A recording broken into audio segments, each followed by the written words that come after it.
Well, that was a mildly alarming start to the day this morning. Opened my curtains at 6:45 and I was met with horizontal great big flakes of snow. Literally going, yeah. I thought it was going to be white.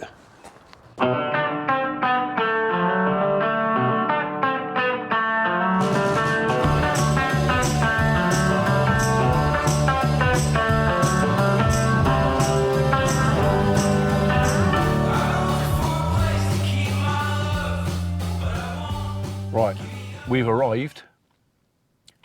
Where have we arrived? Well, we've arrived Long Newton at the church.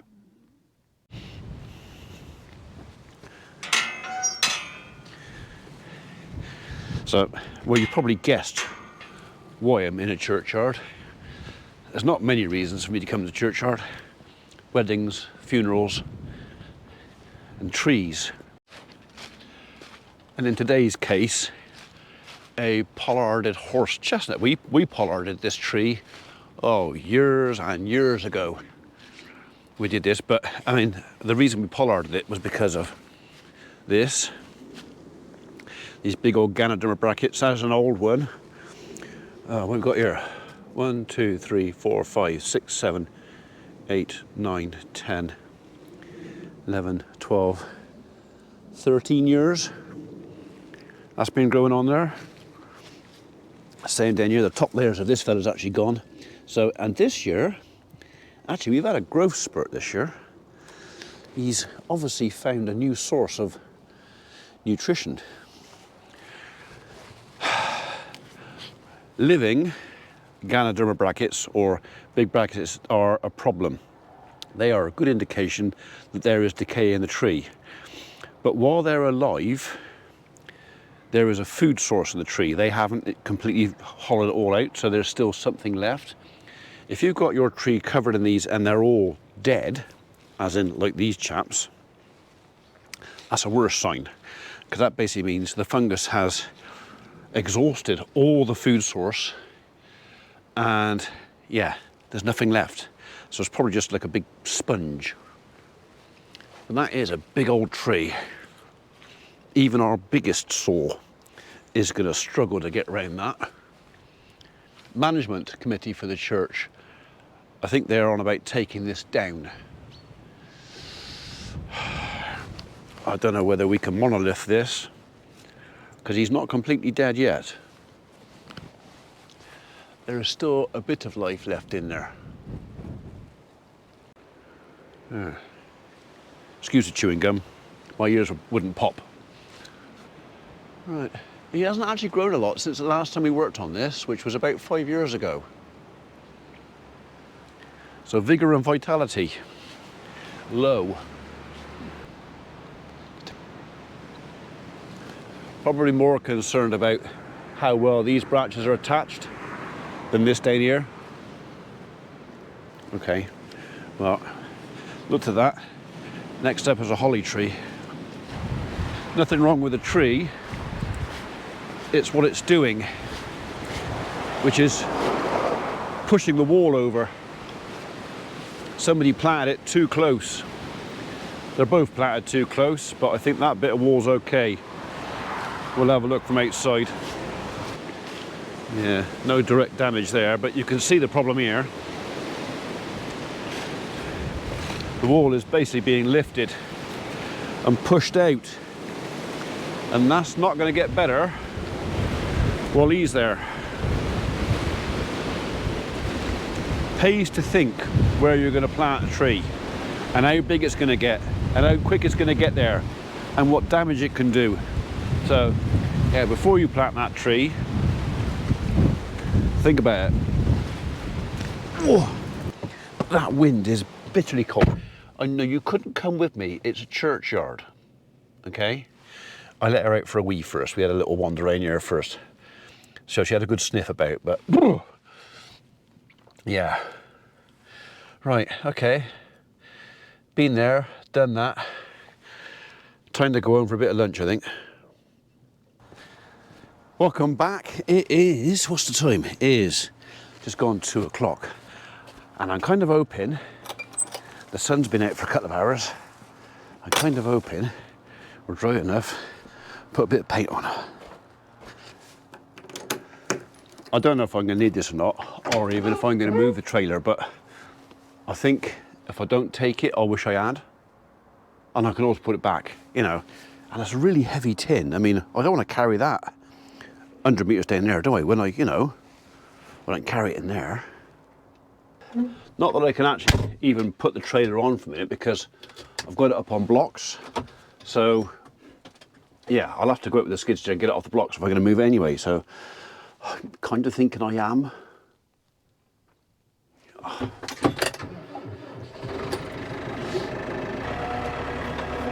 So kind of what I want to do is get in the back of here. I'll have to go get a brush as well.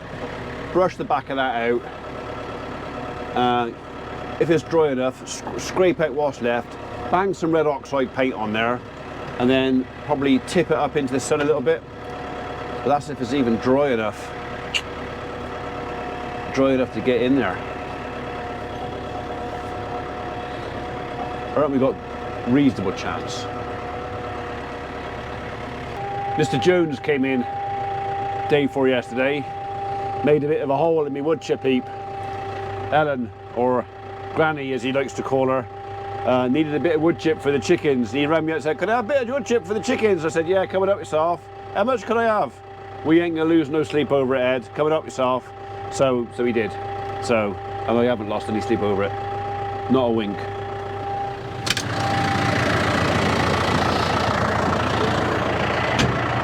I reckon there might be a little bit of a leak on there because there's oil on that. Is that because I've got him up on there? Or did he not shut properly? I reckon that'd be dry enough. In fact, I'm not even sure I've got to move it. I might be able to do it where it is.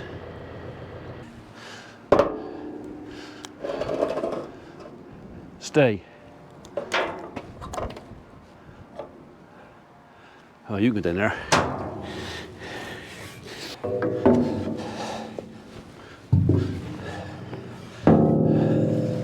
And you go down there as well.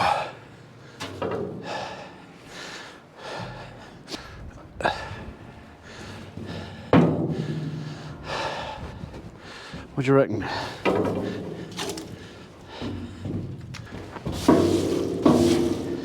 Oh, there's a bit of damp under that. Could have done without that, but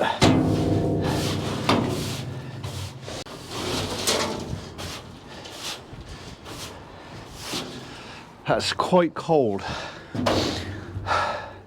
Too cold for paint really, but I don't want to wait much longer.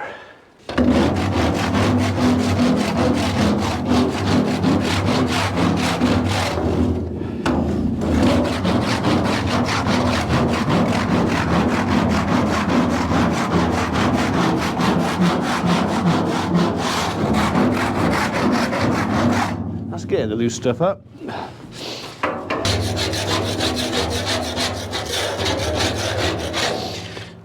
If I can get the worst of it done this year. This red oxide paint I'm putting on.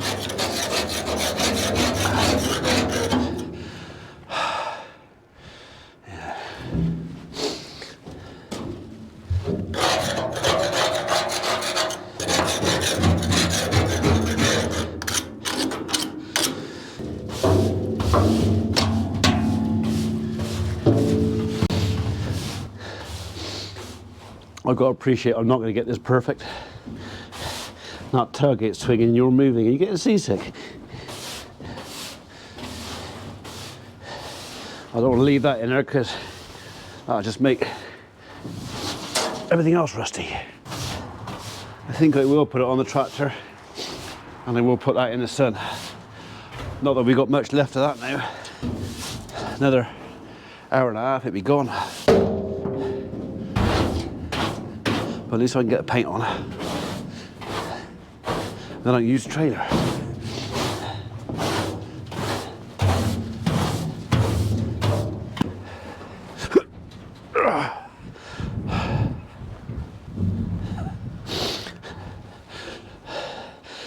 Not dodgy at all.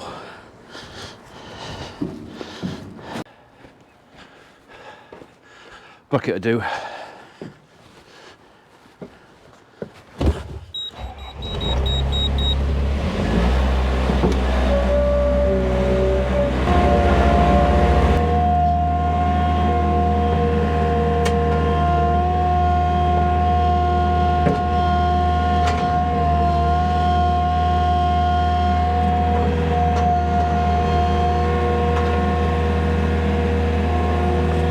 Nearly.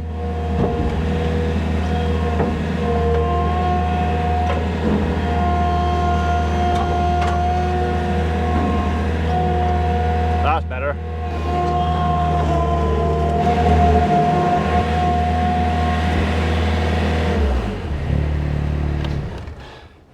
That's why I don't bother warming the skid steer up quite often. So it takes, this thing takes, it's such a massive radiator, it takes, well, for that temperature gauge to actually move, I've probably got to do an hour's work. So yeah, and because I start it up pretty much every day, it's not like a tractor that might be left a week or even maybe a month not started. This thing started every day. So starting them up and running them from cold, not quite so harmful. That's my excuse. Right, let's put him on and get him out in the sun.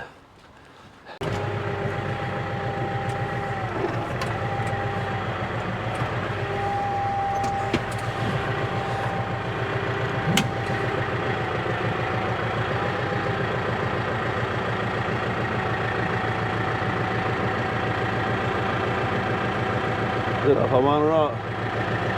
I think I am.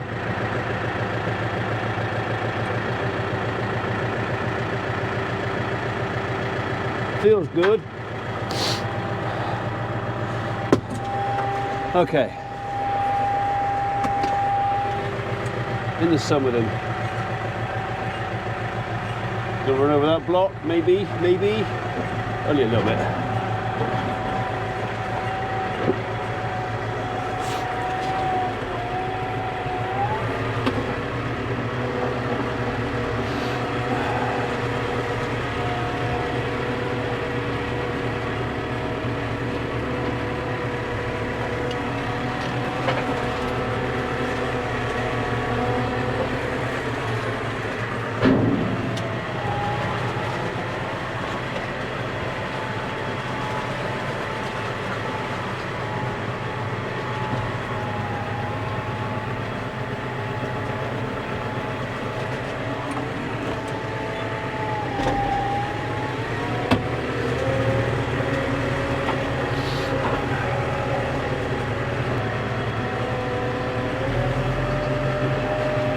So, you know where I parked the trailer the other day and then I moved it because it was in the way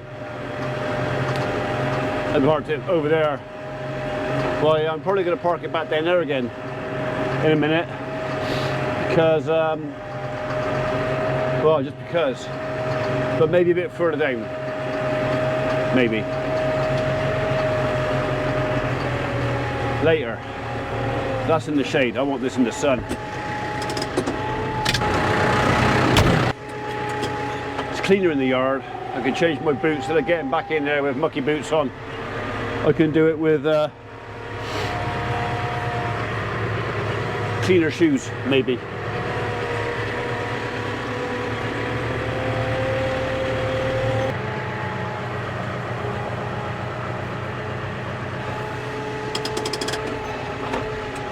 I'll tip up a little bit, but not much because that kind of paint's in there.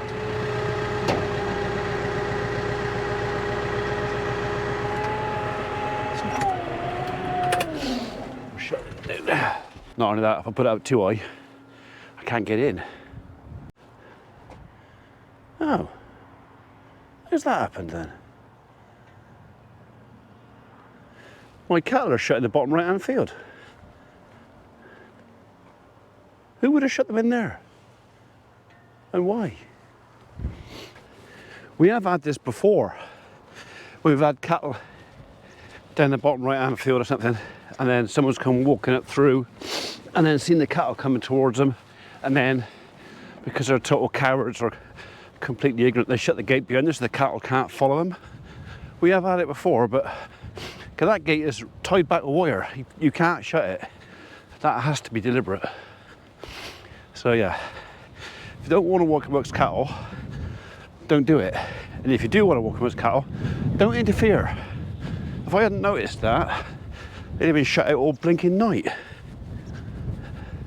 This is wasting valuable time. I think what I'm going to do, I'll clean my boots off on the grass on the way back up, and I'm just going to jump straight in the back of the trailer and get on with it. Otherwise it's going to be too blinking late again, and it'll be another day of me saying I'm going to do something and it not getting done.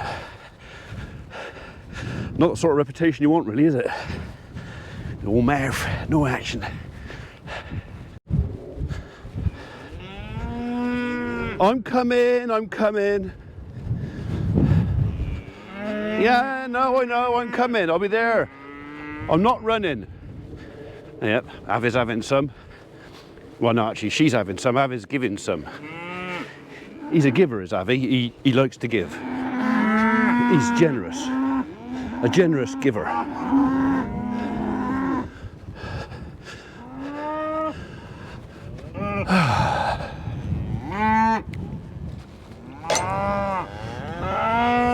Come on, it wasn't latched back properly, but there's not much curl on that wire, is there?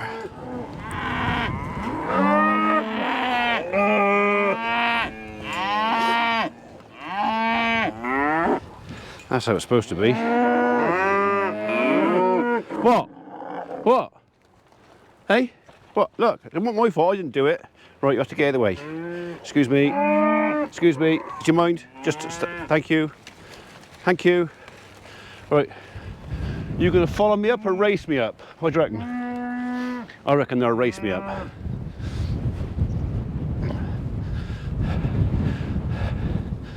That's the only thing I can think of. Somebody's untangled that and slammed the gate shut in her face.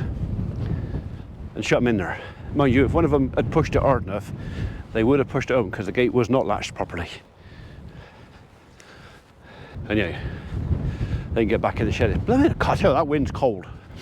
So I spoke to Reg earlier. He's going over to the corn barn later on, and it's supposed to be frosty tonight.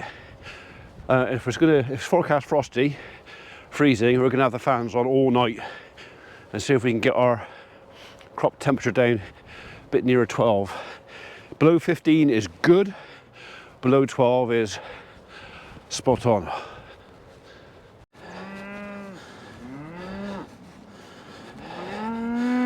They have eaten most of it. There's not a lot out here, but it doesn't matter. There's enough for them to keep them interested and out. And down here, the ground is still kind of firm enough, and they can still go in for a top up in the evenings for another few days. If it stays dry, they can stay out. If it gets wet, they get shut in. Okay, not a race then. See, if you followed me and walked this way a bit, you wouldn't have to go knee deep in that mud. Look, it's firm here. Hard. No, we'll walk in the mud.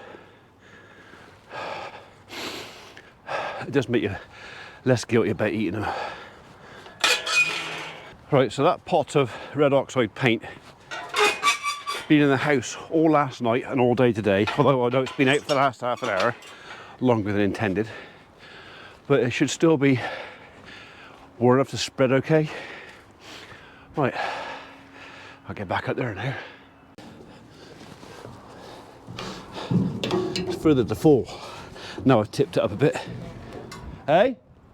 Yeah, I'm talking to myself. No one else will listen, mate. Hey? Before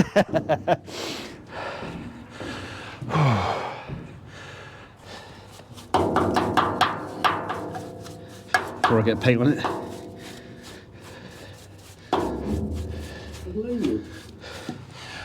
Blimey. No, not a lot. How's your painting coming on? I don't know. Have you? Is that second coat on now? Yeah. Well, first coat on the ceiling. Oh, okay. You know. Dave's painting as well. After the wash coat. Yeah. I was going to use that spray, but I thought, you know what? I've got that. Spent a lot of time yesterday mixing it up. It's been in the barn for years. I might as well use it. You're good. Ah, it'll be all right. It's an awful lot better than what's on there now, which is nothing. Look at that. Mmm, yummy. Ooh, it's a bit clatty. Yeah. Yeah, it is still a bit clatty. Ah, be all right. Rubbish. Whack it. Shh. Just whack it on good and thick. What? Like the dry brick? That's quite enough of that. Thank you very much indeed. Never been used, has it? Well, yeah, it's had some use. I mean, the draw bar has been painted. Yeah, it might have been, yeah. I never has. There's brush marks everywhere. But that's a good thing. That means it's been looked after. I don't know if you can give thinners to red oxide or not. The brush was like £2. Yeah, I know. It'd make it run a bit easier. That's what I was thinking. Thing is, I got loads of it. I got 2 or 3 cans of the stuff, so it's not like I can't afford to bang it on a bit thick. Well, I did think about that. I can hear you. I can hear dozens of you going, "No, not like that. No, you're making a mess." And this full of shit, no one's going to notice. And like I have said, this is just to temporarily protect the steel for this year while I'm filling it up with 5H1T. If I get the chance next year before we put any grains in it, it would be quite nice. Actually, that's not true. I'm probably going to have grains in it before I get it cleaned up properly, but it would be nice to get in there and give this a proper good rub down, repaint. But for now, it's got to live outside, so I might as well do what I can now. I'm going to regret doing that because I'm going to lean back and put my hand in that, aren't I? God, that is thick stuff.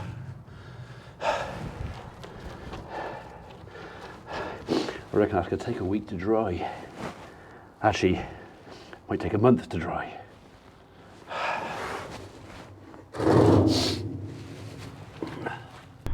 Okay, I'll hold my hand up. It's not pretty. It's not pretty, but it's also not rusty.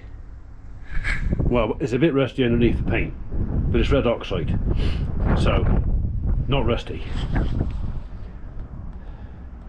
What do you reckon the chances are of me hurting myself going out that way?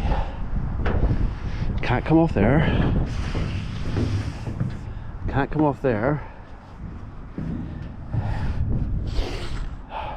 I'd say the chances are just about medium-ish.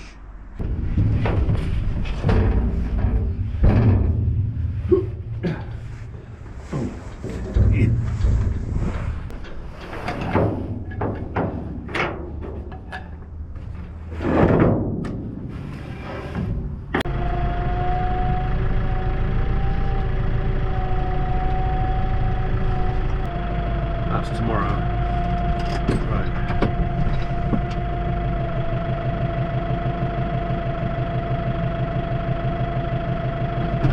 That should be enough.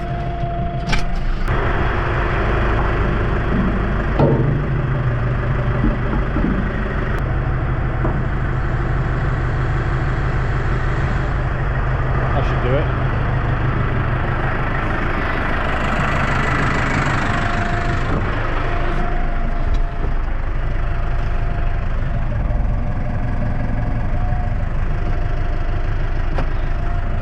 That's got him.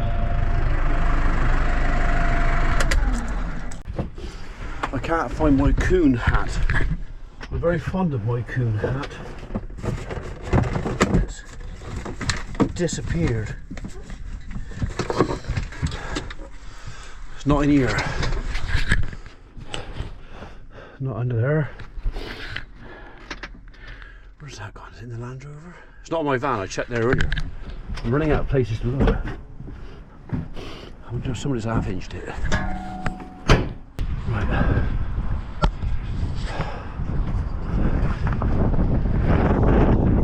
I don't think that's going to go very far. just in case any of you were half interested in what famous Dave's been doing today, well, you might see it looks, with no lights on, a bit brighter in here today. And the reason for that is, oh, he's turned it off at the mains. This. So that's the wash coat, or mist coat, however, I always called it a mist coat. Dave calls it a wash coat. So the first coat of paint, all cut in on the walls. He's done the wash coat and the ceiling. Stuart passed. Oh, good. Well, that's good news. You heard it at the same time as I did then. Stuart's passed his course, so hopefully he's on his way home now. Anyway, as I was saying, 2 coats on the ceiling. We're hoping that's enough, because if it's not, we've got to go back and buy another tub of white paint. The walls are going to be magnolia, but we've got a picture rail going up all around the outside. Dad wants a picture rail. I don't mind, because in some ways there are that many cables in these walls, and so there's pipes, cables, no cables going up there, but there's lots of cables going up there, cables, there's cables everywhere. So a picture rail is kind of, you know, there's no need to knock holes in the walls. But yeah, definitely getting there.